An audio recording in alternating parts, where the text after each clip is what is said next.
Hi guys, I am back today with a flip through of the Earth Magic Oracle. This oracle was published in 2010 by Stephen D. Farmer. So it is a pretty old deck, a pretty older deck than most of the decks that I have. So this is a fairly new deck to me. However, I actually had this deck before. This was my first Oracle deck when I first started really experimenting with tarot, and I was purchasing my first decks. I was getting the decks from a bookstore that is in my area, and at the time they allowed you to return or exchange decks. And so I was doing that. I was buying like all of these decks. I was going back and exchanging the ones that I wasn't in love with. And so I was really taking advantage of the opportunity of, exchanging them to try and find, the decks that best suited me, the ones that I was most comfortable with, the ones that I just absolutely loved. So if I didn't love it, I took it back. And this happened to be one of the ones that I took back. And now after doing this for some time, I still haven't been doing it too long. But I've realized that I really need this deck in my life. I really need this in my collection. And I'm just super excited about learning this deck and the meanings behind all of these cards. I'll read the back and we'll get into it, but this is basically, you can probably tell by the title, that it is about Earth's elements, Earth's natural disasters and things like that. So it is a 48 card deck. Yes. It is a 48 card deck. I'll go ahead and read the back for you. The earth speaks to us in many ways through the spirits of her various elements. In this deck of 48 oracle cards created by Stephen D. Farmer, you'll find descriptions and images of many of these earth elements along with clear and concise messages from the spirits of each. Through the use of these cards, you'll uncover sensible advice that will provide guidance for questions you may have about any aspect of your life. The enclosed guidebook includes easy-to-follow instructions as well as expanded descriptions and messages for each card, allowing you to give yourself and others accurate, meaningful readings. So it says here $18.99 in US. I actually only paid $15 and some change on Amazon. So you can get it a little bit cheaper if you order it from Amazon. So it comes in this nice little sturdy box. It's very similar, and I think it's almost like identical to the size of the Doreen Virtue decks. It's just a little bit thicker, but let's go ahead and open it. It has the thumb grips that I love. Like I said, the box is nice. It's just a very pretty mauve-y color on the inside here. So very pretty. That's like one of my favorite colors. And let's get started with the guidebook.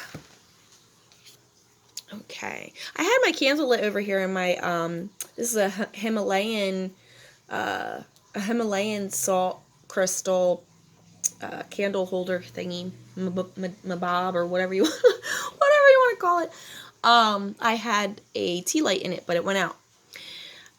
So, because I was actually recording this is the second time I've tried recording it, and I had to delete footage again, and I was in the middle of actually pulling a card, and it went off. So, this is the second time around. So, this is the guidebook. It's a very thick guidebook, nice thick guidebook. I always love that. It says, for the love of Mother Earth and all of her children. So he has the contents here, instructions for working with the Earth Magic Oracle cards, preparing a new deck of cards, storing your cards, oracle readings. He's got a 1 card spread contemplation, 3 card spread, which he calls landscape. And then there's another 3 card spread that's timeline, past, present, future. He has a relationship spread here and the cross spread. And then it says general meanings of the cards, and he gets into each of the cards. So we have a image of the card itself in black and white with the name of the card, a keyword, and then he goes into a description of each of the cards. And then once you get to the italicized font here, this is the actual meaning of the card, what the card represents. So there is quite a bit on each card.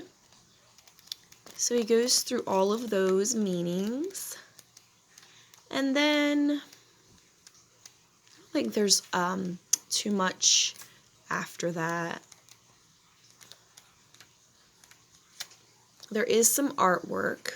So we have a lotus flower here. Very beautiful. Special thanks about the author. And there's some credits.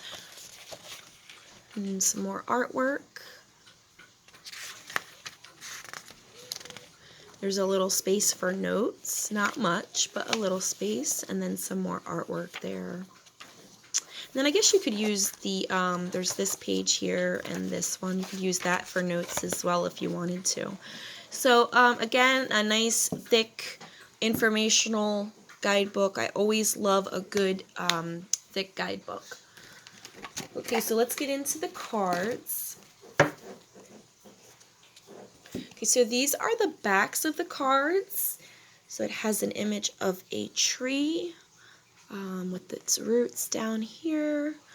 Like I said, this is a card from the Romance Angels deck, which is a Doreen Virtue deck, and the cards are like identical. They're identical in size. So that's that, and then compared to a traditional tarot card, there you have it. So I would say they're definitely glossy. You can probably tell by the glare. I wouldn't say that they are as glossy as some Blue Angel publishing decks, but I would say that they might be a little bit more glossy than the Doreen Virtue. Maybe very similar to the Doreen Virtue decks, but the shuffling is different, which I'll get into. But so the first card is Ancestors.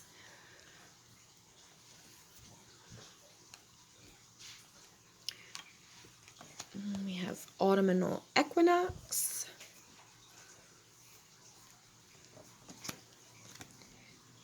Cave.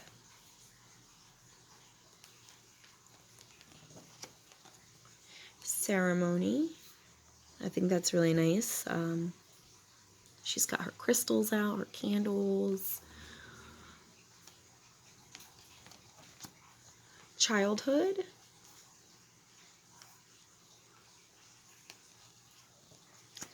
Clouds. Crystals. It's a beautiful picture. Dance. So there are a few images of people, but most of them are of landscapes and other designs. I think there's maybe 3 or 4 with actual people in them. Actually, there might be more. I'm noticing more. DNA, karma. I thought that was interesting. Dragonfly.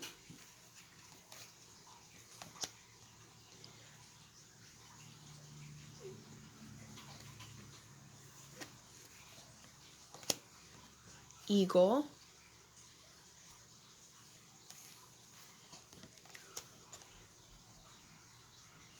That's very pretty. Oh, okay, earth magic. I never noticed that when flipping through. So fairies, the keyword is earth magic, which is the name of the oracle deck. fire.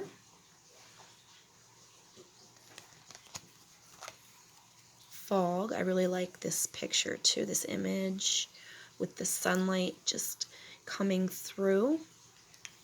Very pretty. Forest.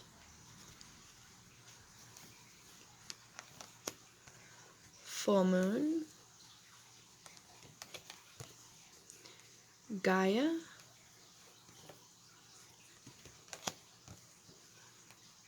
Green man. Okay, so who can see the green man? Can anyone see like eyes, a nose, and a mouth? I kind of see like two eyes right here with its nose and like almost like whiskers.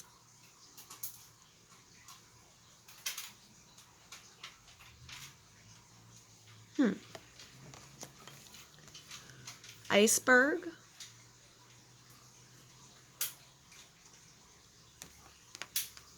I really like the idea of the iceberg. You know, you think of how an iceberg, you only see a portion of it above the water, and it's much larger underneath. So it really represents how we take on a lot of things, a lot of emotion and trauma, and we just kind of bury it and, you know, submerge it. And it's not seen to others, and it's usually not seen even to ourselves. A lot of times, you know, if you break away that top portion of the iceberg, more will float up to the surface. And this metaphor I learned in counseling when we were talking about how when you start to deal with your problems, you know, it seems like more just keep coming up. And that's kind of what happens, you know, with the iceberg. You chip away a little bit and more keeps rising to the surface. And that's how it is when we deal with our issues. You know, you've buried things for so long that they just keep popping up and popping up until they're all gone.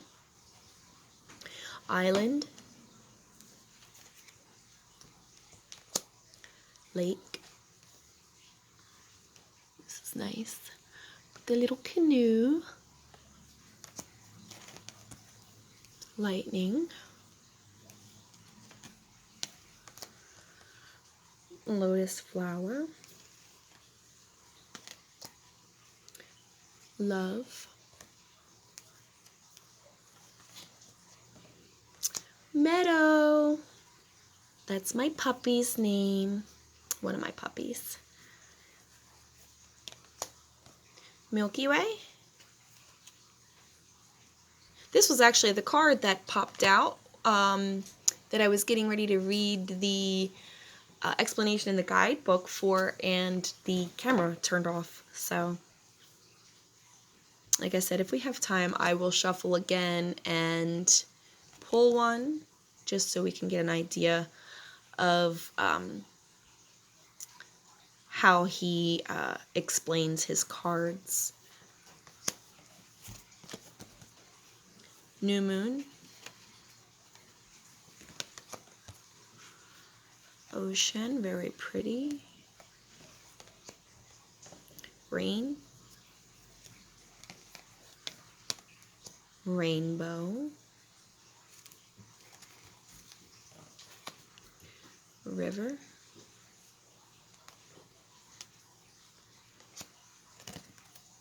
Shaman. Spring equinox. So this is the image on the front of the box over here. Stone people. Why is my camera not focusing? There we go. Summer solstice.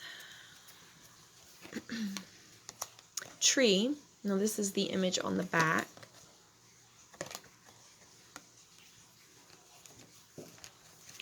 Tsunami. I really like this one.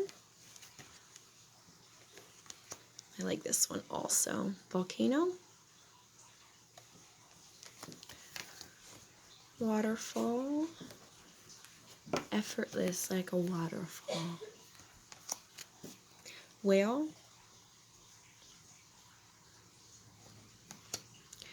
Wind. Winter solstice.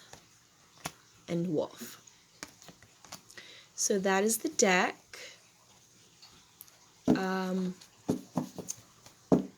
So like I said, they're very similar to the Doreen Virtue decks.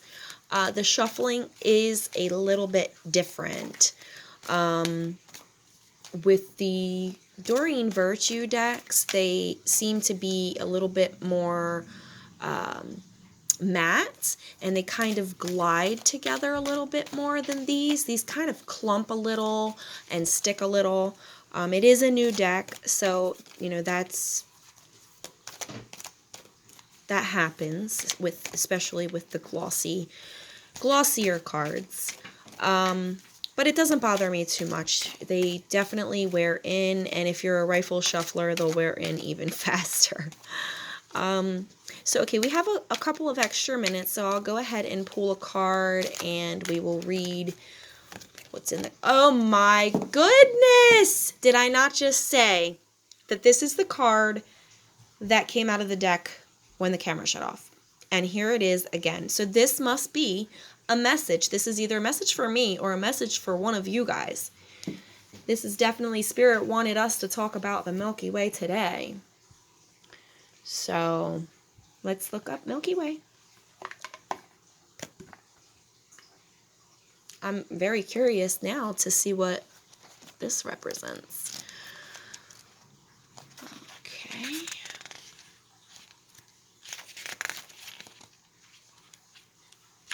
All right. Perspective. So the Milky Way is said to be one of billions of galaxies in the observable universe. It contains between 200 to 400 billion stars, the one most familiar to us being the Sun. The oldest star in our galaxy is 13.2 billion years old, said to be nearly as old as the universe itself, and the Earth is about 4.5 billion years old. Distances are measured in light years, and the Milky Way galaxy is believed to be 100,000 light years in diameter. The enormity and vastness stagger the mind and challenge the imagination, yet it also gives us some notion of where we fit in all this. Considered from this perspective, our usual frame of reference is put to the task. We're faced with the choice of abandoning our I've never seen that word before. Our myopic vision in favor of seeing and accepting the bigger picture. Or we can just allow ourselves to be overwhelmed by a sense of smallness and helplessness, yet know that we're composed of material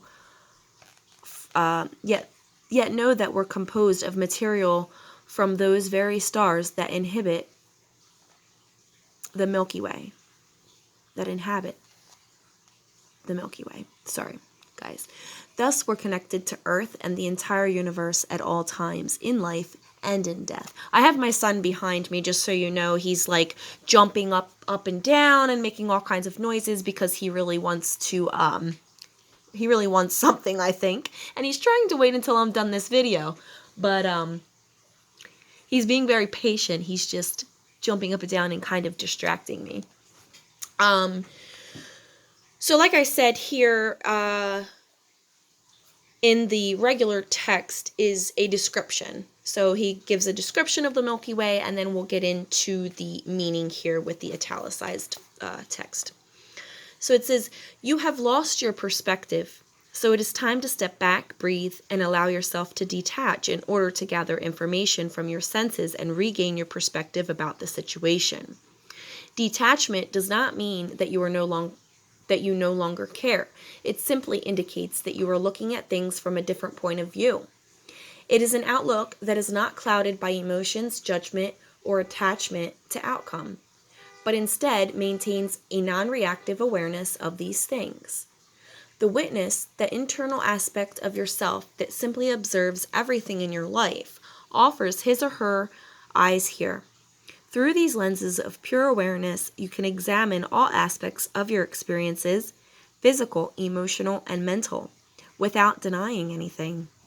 By doing so, you will come to understand a greater perspective than is typically justified by the ego, which allows you to see what is before you with clear vision and an open mind. Okay, so looks like we ended that almost at perfect time. I have 20 minutes left, or 21 minutes on my camera, and we have gone 20 minutes and 44 seconds now. So if that resonated with anyone, let me know. Comment in the comment section below, and I will see you in the next video. I hope you enjoyed this. Take care.